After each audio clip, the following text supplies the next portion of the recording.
भी कुछ ऐसा ही हुआ। कहानी की शुरुआत में एक आदमी और उसकी वाइफ को दिखाया जाता है। इस आदमी का नाम हेक्टर है और इसकी वाइफ का नाम क्लारा। ये दोनों जंगल के आसपास एक सुनसान जगह पर किसी दूसरे घर में शिफ्ट हो रहे थे। हेक्टर गाड़ी चलाकर बहुत थक चुका था, इसलिए वो आराम करने लगा, लेकिन इसे नींद ही नहीं आ रही थी। ऐसा बहुत लोगों के साथ होता है, जब वो किसी नई जगह पर जाते हैं तब उन्हें नींद ही नहीं आती। बोर होकर वो घर के आसपास की जगह को दूरबीन से देखने लगा। तभी इनके घर पर किसी का फोन आया, लेकिन ये बहुत अजीब था क्योंकि अभी तक इन लोगों ने इस नंबर को किसी को नहीं दिया। फोन उठाने पर दूसरी तरफ से कोई नहीं बोलता, बस कुछ अजीब सा आवाज आ रहा था। हेक्टर दोबारा उस नंबर पर फोन करता है, मगर कोई फोन नहीं उठाता। तब हेक्टर वॉइस मेल पर पूछता है कि वो कौन है और उसे इसका नंबर कैसे मिला। इसके बाद ये दोनों घर के बाहर बैठकर और क्या क्या खरीदना चाहिए इस बारे में बात कर रहे थे। हेक्टर दूरबीन से जंगल में कुछ देख रहा था। तभी उसे एक लड़की दिखाई दी। वो तुरंत क्लारा को भी देखने को कहता है, मगर उसे कुछ नहीं दिखा। लेकिन जब हेक्टर दोबारा देखता है तब वो लड़की अपने कपड़े उतार रही थी। क्लारा हेक्टर को बाय कहकर घर की शॉपिंग करने के लिए चली जाती है। हेक्टर के मन में ये जानने की इच्छा होती है कि आखिर वहाँ हो क्या रहा है, इसलिए वो जंगल में उसे देखने के लिए जाने लगता है। रास्ते में एक कचरा पेटी गिरा हुआ था जहाँ एक साइकिल भी थी। हेक्टर उस लड़की को ढूंढते हुए उसके पास पहुँचा। हेक्टर देखता है कि वो लड़की बेहोश थी, उसने कुछ भी नहीं पहना था। वो उसके पास जाने से पहले एक छोटी सी लकड़ी उसकी तरफ फेंकता है, मगर वो सच में बेहोश थी। हेक्टर उसके पास जाकर ये जानने की कोशिश करता है कि आखिर उस लड़की के साथ क्या हुआ। तभी अचानक पीछे से कोई इस पर कैंची से हमला कर देता है। हेक्टर अपनी जान बचाने के लिए पूरी ताकत से भागा।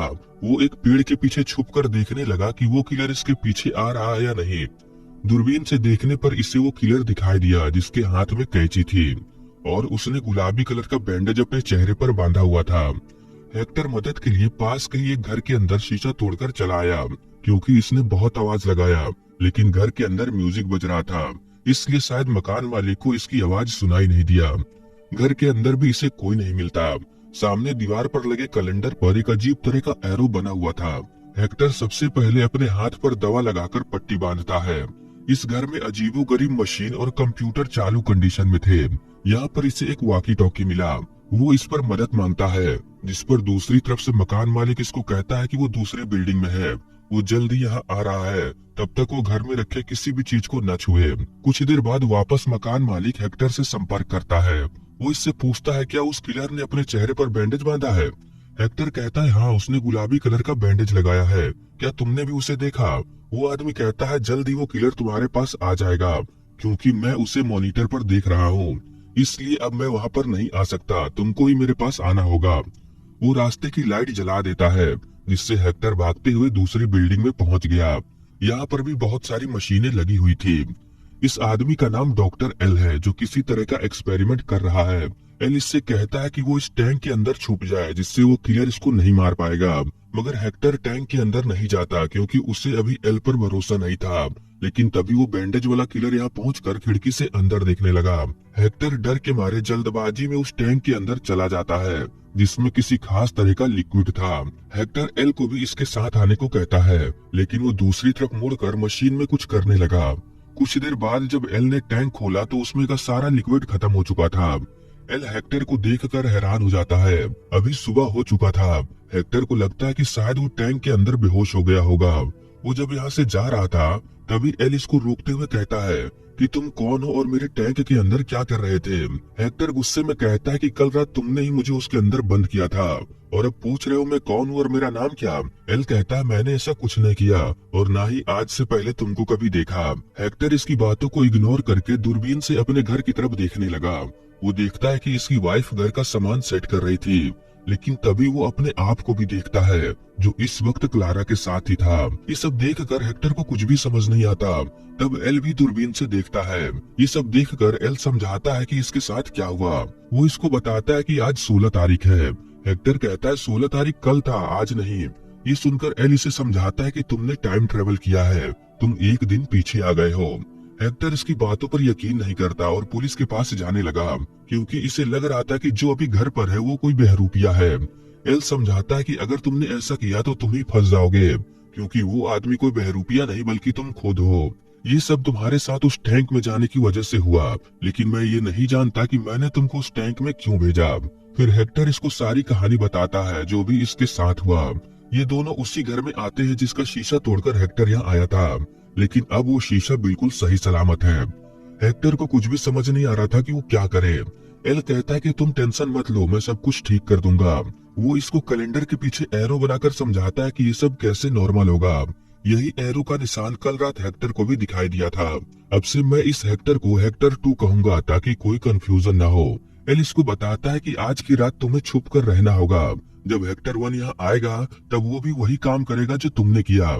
फिर वो भी टाइम ट्रेवल करके समय में पीछे चला जाएगा, जिसके बाद तुम अपनी वाइफ के साथ आराम से रह सकते हो। ऐसा करने से किसी को भी कोई परेशानी नहीं होगी। एल का प्लान तो बहुत अच्छा था और हेक्टर को समझ में भी आ जाता है, लेकिन कहीं न कहीं इसे अपनी वाइफ की चिंता हो रही थी, इसलिए वो अपने घर पर फोन करता है। दूसरी तरफ से हेक्टर 1 ने फोन उठाया। उसकी आवाज सुनकर ये कुछ भी नहीं बोलता। ऐसा करने के बाद हेक्टर 2 को समझ में आता है कि इसको जो फोन आया था असल में वो फोन इसने ही पास्ट में आकर किया था। एल कहता है तुम ऐसा कुछ मत करो जिससे सब गड़बड़ हो जाए। मैं जाकर मशीन तैयार करता हूँ, तुम यही शाम तक इंतजार करो। जब हेक्टर 1 यहाँ आए तब तुम बेसमेंट में जाकर छुप जाना। इतना समझाकर एल यहाँ से चला गया। बैठे बैठे हेक्टर बोर हो रहा था। उसने सोचा चलो देखते हैं हेक्टर 1 क्या कर रहा है। इसका प्लान था कि वो छुपकर उस पर नजर रखेगा। ये एल की गाड़ी लेकर अपने घर की तरफ जाने लगा। तभी इसे रास्ते में वही लड़की साइकिल पर जाते हुए दिखाई दी। ये गाड़ी रोक कर ये सोचने लगा कि उस लड़की के साथ क्या हुआ। तभी अचानक कोई दूसरी गाड़ी आकर इसके गाड़ी को टक्कर मार देती है, जिससे गाड़ी पेड़ में जाकर टकरा गई। इसके सर पर चोट लग गई, जिससे खून बहने लगा। हेक्टर तुरंत अपने हाथ पर बंधी हुई पट्टी खोलकर अपने सर पर बांधने लगा। जब वो शीशे में देखता है तब इसको पता चलता है कि ये बिल्कुल उसी तरह दिखाई दे रहा है जैसा वो बैंडेज वाला किलर था। तभी वो लड़की एक्सीडेंट की आवाज सुनकर यहाँ आ जाती है। हेक्टर उसे बताता है कि वो बिल्कुल ठीक है, बस थोड़ी सी चोट लगी है। वो लड़की तुरंत एम्बुलेंस को फोन करके बुलाने वाली थी, मगर फोन में सिग्नल ही नहीं था। उस लड़की का नाम शिका है। शिका हेक्टर को पानी पीने को देती है। फिर उसके पास जो कैंची थी उसकी मदद से हेक्टर के बैंडेज को सही से बांध देती है। ये हेक्टर को हॉस्पिटल चलने को कहती है। हेक्टर देखता है कि वो कचरा पेटी अभी भी गिरा हुआ है। इस लड़की और इसकी साइकिल को देखकर हेक्टर समझ जाता है कि इसे क्या करना है। वो इस कचरा पेटी के पास एक पुराने जैकेट को देखता है। इसी जैकेट को उस किलर ने पहना था। ये तुरंत उस जैकेट को पहनकर शिका को जंगल के अंदर चलने को कहता है, मगर जब वो नहीं जाती तब वो उसी की कैंची लेकर उसे डराने लगा। हेक्टर इसे समझाता है कि ये इसको कोई नुकसान नहीं पहुंचाएगा। वो शिका को लेकर उसी जगह पर पहुंचता है। ये दूरबीन से हेक्टर 1 को देखता है कि वो क्या कर रहा है। इस समय हेक्टर 1 दूरबीन से इसी तरफ देख रहा था। हेक्टर सही समय पर शिका को कपड़े उतारने को बोलता है ताकि हेक्टर 1 ये सब देखे और वो यहाँ आ जाए, जिसके बाद ये उसे कैंची से घायल कर देगा। उसके बाद वही सब होगा जो इसके साथ हुआ। सब खत्म होने के बाद वो अपनी वाइफ के साथ रह सकता है। यही हेक्टर 2 का प्लान था। हेक्टर 2 जब अपने आप को देख रहा था तभी मौका पाकर शिका यहाँ से भागने लगी। हेक्टर उसका पीछा करता है। भागते भागते शिका गड्ढे में गिरकर बेहोश हो गई। हेक्टर उसे उठाकर उसी पत्थर के पास ले आया। ये उसके सारे कपड़े हटाकर हेक्टर 1 का इंतजार करने लगा। कुछ देर बाद जब वो यहाँ आया तब पीछे से हेक्टर 2 ने उसके हाथ पर हमला कर दिया, जिसके बाद हेक्टर 1 अपनी जान बचाकर भाग गया। हेक्टर 2 ने उसका पीछा भी किया ताकि वो डरकर उसी घर में चला जाए जहाँ ये गया था। ये सब करने में हेक्टर बहुत थक गया था। वो आराम करने लगा। तभी इसे शिका के चीखने की आवाज सुनाई दिया। वो भागकर उस पत्थर के पास गया, लेकिन अब शिका वहाँ नहीं थी। हेक्टर उसको ढूंढते हुए अपने ही घर चला आया। उसने सोचा चलो एक बार क्लारा से मिल लेते हैं। उसके बाद ये हेक्टर 1 को जाकर खिड़की से डराएगा, जिसके बाद इसका सारा काम खत्म हो जाएगा। लेकिन जैसे ये घर के अंदर जाता है तभी कोई इस पर टेबल फेंक कर मारता है। इसे लगता है कि वो लड़की यहीं पर आकर छुपी हुई है। वो दरवाजे के बाहर से बताता है कि ये घर मेरा ही है, प्लीज दरवाजा खोलो, मैं तुम्हें समझा सकता हूँ। मगर वो लड़की दरवाजा नहीं खोलती। फिर ये जबरदस्ती दरवाजा तोड़कर अंदर आ जाता है, क्योंकि इसे डर था कि कहीं वो लड़की पुलिस को फोन न कर दे। कमरे के अंदर आने पर इसे कोई नहीं मिलता।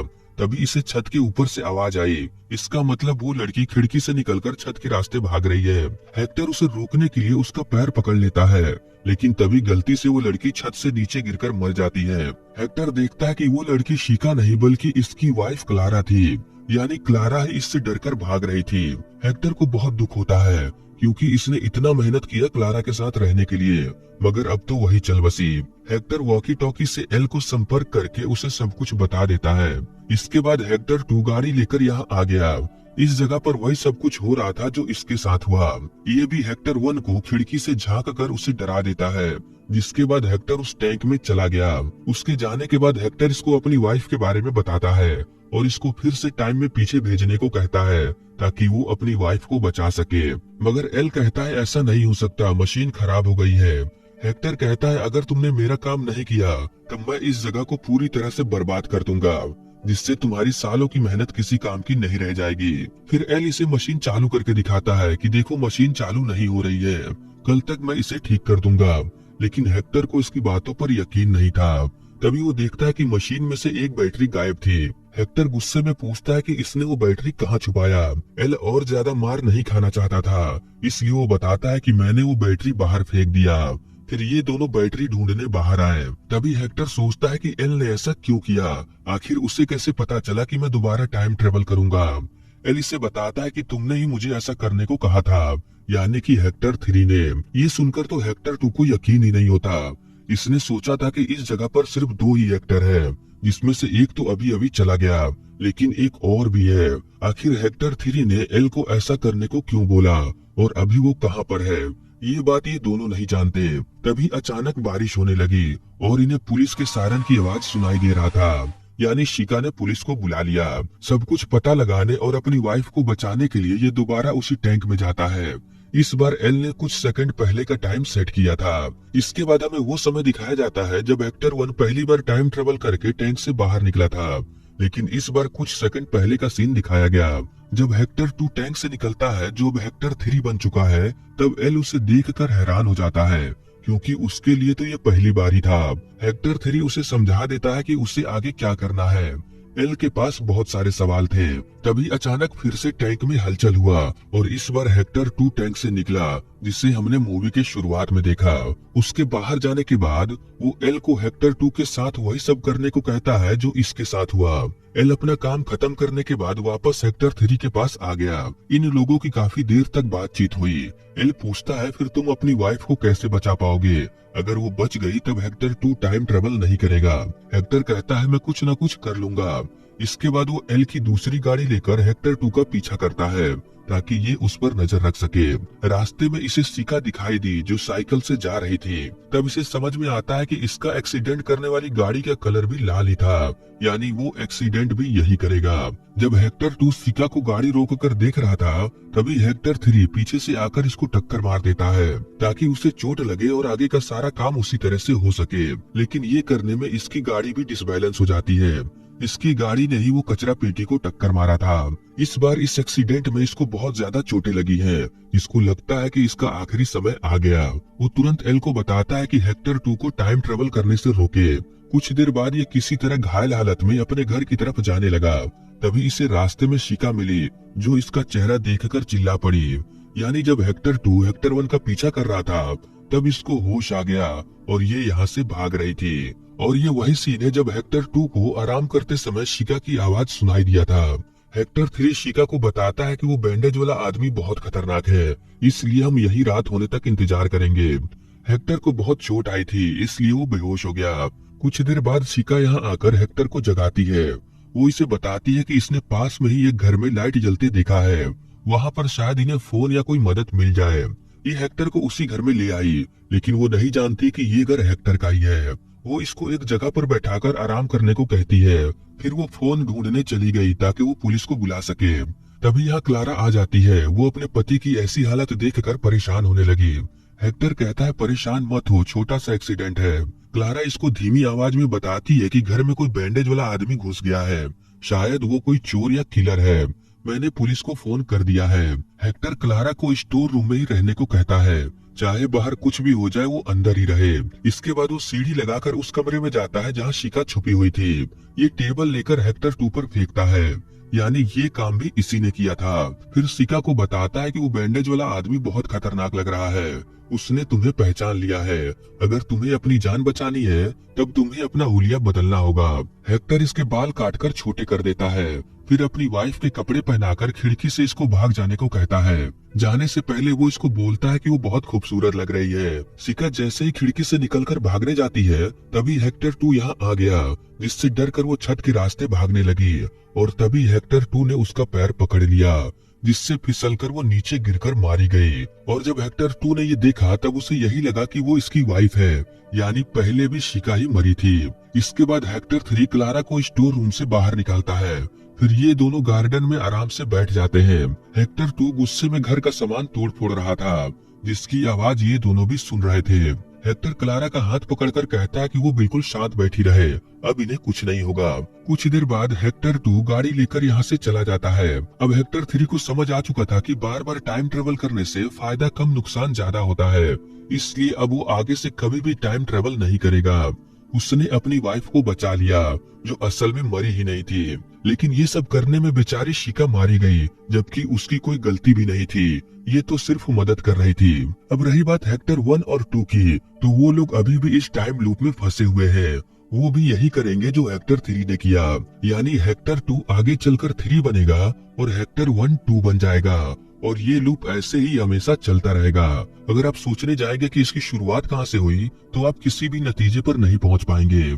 इसी को कहा जाता है टाइम लूप का चक्कर, यानी टाइम पैराडॉक्स। अब लास्ट में हेक्टर 3 के साथ क्या होगा, क्योंकि इसके घर पर एक लड़की की लाश पड़ी है और जल्द ही पुलिस यहाँ आने वाली है, जिसे क्लारा ने ही बुलाया था। हो सकता है हेक्टर को जेल हो जाए या फिर कुछ और। इसके आगे की कहानी मूवी में नहीं दिखाया जाता। डायरेक्टर ने पब्लिक पर ही छोड़ दिया कि वो क्या सोचते हैं। इस मूवी का नाम है टाइम क्राइम, जो 2007 में रिलीज हुआ था। ये एक स्पेनिश मूवी है जो अभी तक हिंदी में नहीं आई। IMDb पर 7.1 की रेटिंग दिया गया है। इस मूवी की खास बात यह है कि इसमें एल नाम का जो आदमी था, असल में वो ही इस मूवी का डायरेक्टर और राइटर है। अगर आपका कोई सवाल या कुछ ऐसी बात जो आपको समझ में ना आई हो तो आप कमेंट कर सकते हैं। मैं आप लोगों के सभी कमेंट्स पढ़ता हूँ। तो चलिए मिलते हैं किसी और बेहतरीन मूवी के साथ। तब तक के लिए आप राइट वाली वीडियो पर क्लिक करें।